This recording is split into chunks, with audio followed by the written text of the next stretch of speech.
Rose Martan, nangakong tutulong kay Kitty Duterte matapos maban sa TikTok.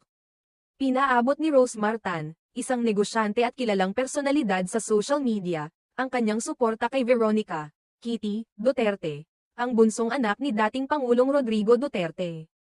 Matapos itong mawalan ng access sa kanyang TikTok account. Ayon kay Rosemar, saklap naman banned na TikTok account ni Kitty Duterte. Kahit di kita personally kilala, kontak ko ngayon TikTok para maibalik account mo. Dagdag pa niya, gagawin ko ang best ko para maibalik.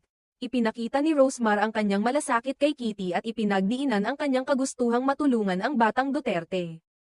Pinuri rin ni Rosemar si Kitty dahil sa sipag nito, kahit pa anak siya ng dating Pangulo. Minsan na din napadaan siya sa TikTok FYP ko, nakita ko ang sipag kahit anak ng dating presidente. Nagpo-promote pa rin ng mga produkto para kumita, ani Rosemar. Ipinakita nito ang paghanga